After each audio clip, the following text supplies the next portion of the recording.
Thank you very much for the introduction. Good afternoon, everybody. I'm Phil Webb. I'm the CEO and founder of a SaaS platform, software as a service platform called Investors in Community. I'll tell you more about that as the minutes drag on, but I was minded to draw some information from this morning's speakers, all excellent. And we're all talking about the climate emergency. We're talking about the need to do something. And it reminded me of a situation a couple of years ago, 2018 in fact, when somebody said, you know what, 2020 to 2030 is the 1,000-year decade. 1,000-year decade, where as much progress will be made as humankind as in the previous 1,000 years, but just in the next 10. Imagine. It works out about a week equals a year. That's incredible, isn't it? So when we start to talk about environmental and social governance and our plans to instigate strategic moves within our business, have a mind to look forwards, not just for 6 months or a year. Put plans in place that are actually going to take you further than that. We've heard dates, 2030, 2025, 2040, 2050. That's the minimum.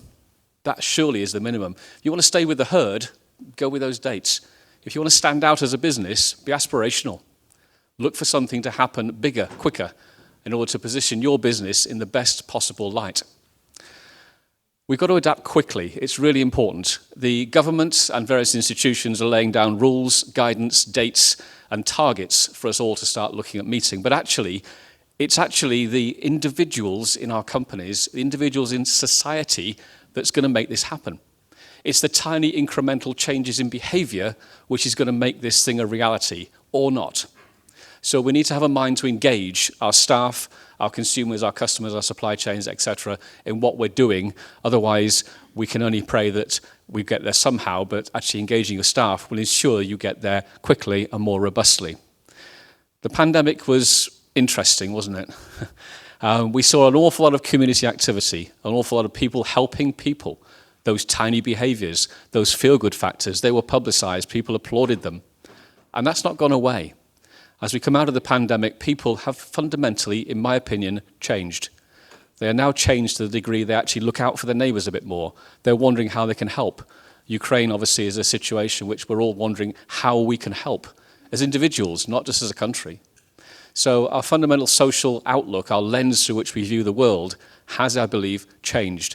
And we need to capitalise on that, capture it, and make sure we incorporate it into our business. You heard the word purpose. Has your business got a purpose beyond the making distributable profit? Of course we have to do that. We're a business, aren't we? But actually, what's the purpose beyond that? And that's the question being asked of all of us as business leaders. What are you here for? Yeah, you make some money, but that's great. That benefits you, your shareholders, your directors, etc., and provides gainful employment for your staff. But actually, what do you stand for? What's your values? Because people buying from people has been an old adage, sharply focused in the last couple of years. What are your values? And in terms of environmental and social governance, or whatever the three-letter acronym we use to describe it is, what you're asking, what are your values? Do you value the planet, the society in which we live, as much as we do? And if you do, I'll do business with you. And if you don't, I won't. And that's where we're coming to. It's all about espousing, publishing, and measuring the values-based decisions we make in our business.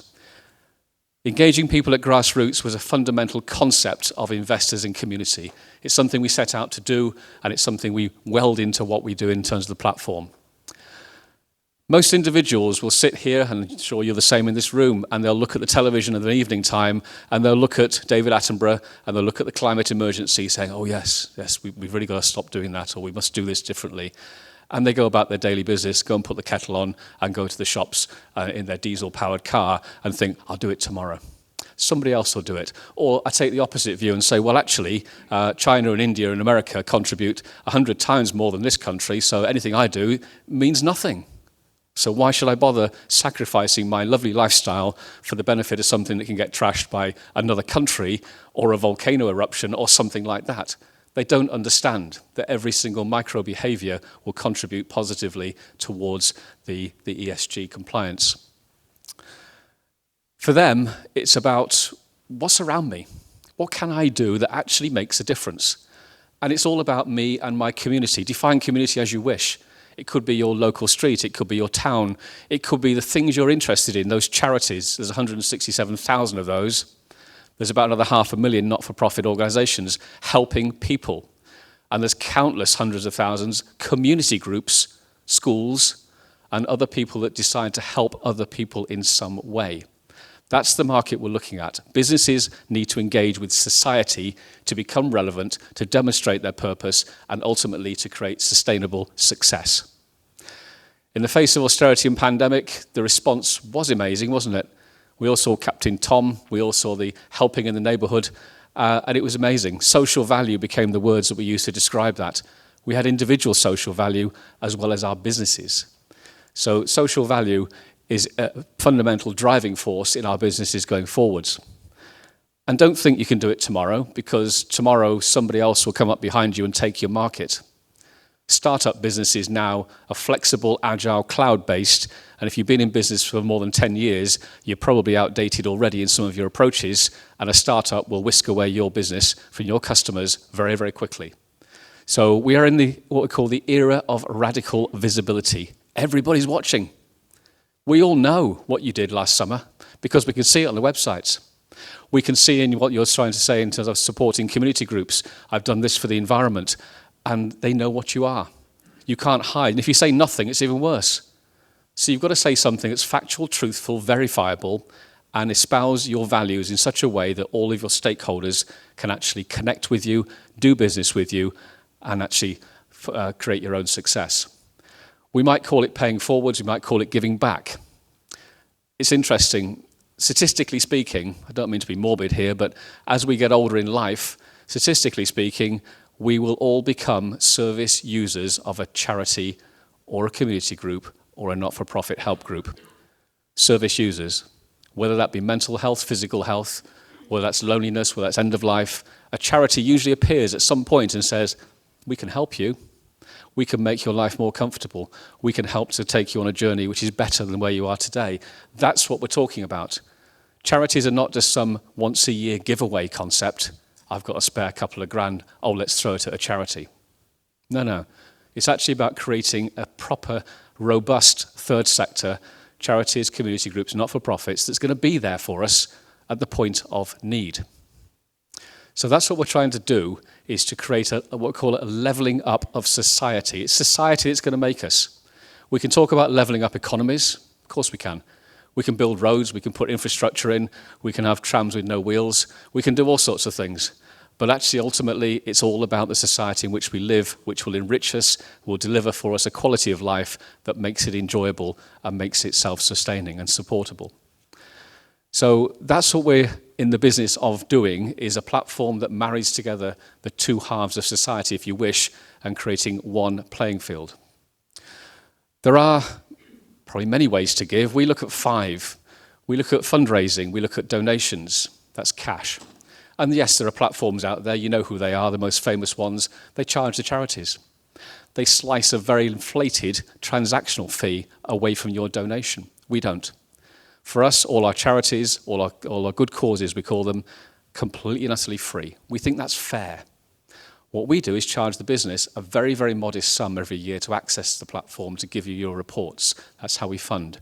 So volunteering, for general volunteering, that's the painting of fences and walls and helping out moving things.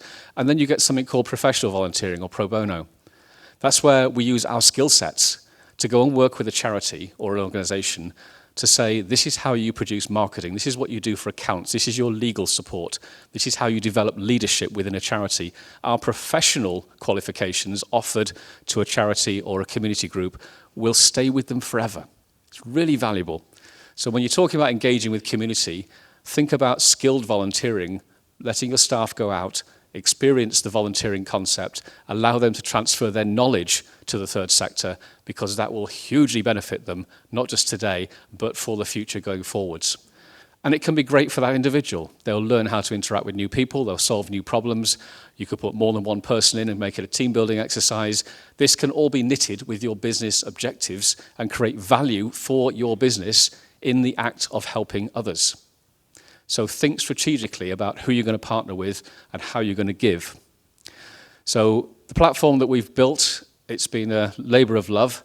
It's been a couple of years in the making. It's retail value is just under £1 million, to give you an idea. It's not a website, it's a platform. It will be international towards the end of this year. So we created this platform as a mechanism to provide verifiable results. So free to use by individuals, that's all of you. Please sign up after today. It's all free. You've got your own account of giving forever. A live marketplace of projects that the third sector organizations can launch asking for that volunteering, that funding, that gifting of anything. And then when the individuals or the businesses choose to support that project, all the metrics are verified in our blockchain and an impact statement is produced for you at the end of it. That impact statement, by the way, is your social media story. It's ready-made.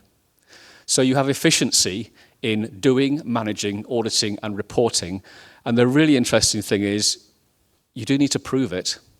I was working with a client recently, a big house builder. He does amazing stuff. He won an award for his community outreach and supporting these organizations. And he turned around and said, well, he applied for a government tender. And he said, here's all my work, his photographs and the spreadsheets. They said, well, this is all great, but can you prove it? Here's my spreadsheets. No. Spreadsheets aren't proof. You wouldn't write your financial accounts on a spreadsheet, would you? And he said, no. He said, why? He said, because you can't audit it. Anybody can fiddle with a cell on a spreadsheet and make something different look like it's happening.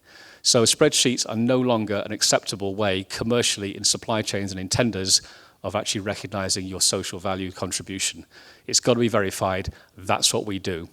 So supporting the community, it's not just nice. It's not just an annual event. It's actually part of what you are. And it's part of what you do. And it's part of who you should become. It's a sad statistic that 75% of all company giving to charities, 75% goes to just 1% of the charities. That's awful, isn't it? So what happens to all the other 160-odd thousand out there scratching around trying to find somebody to support them?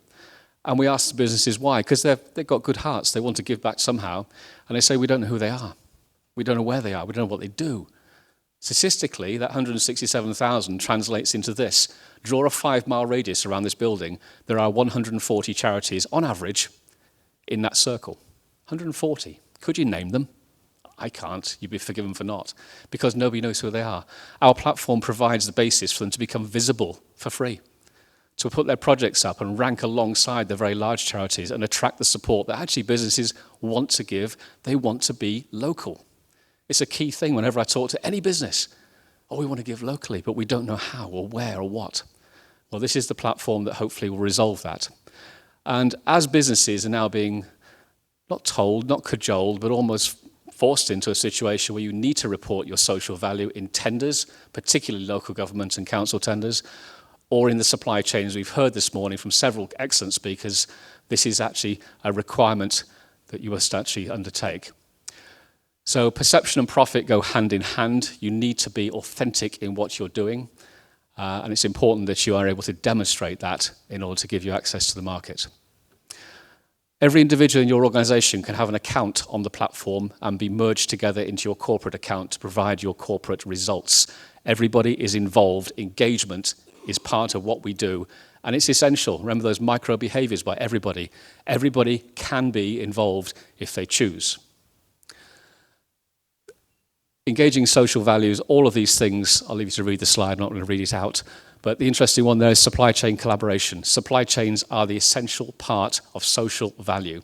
What goes on behind you and in front of you, your suppliers and your customers, is part of your social value reporting, and that's an essential need to understand what your suppliers are doing and customers are doing. On our platform, you can form groups, which is really important.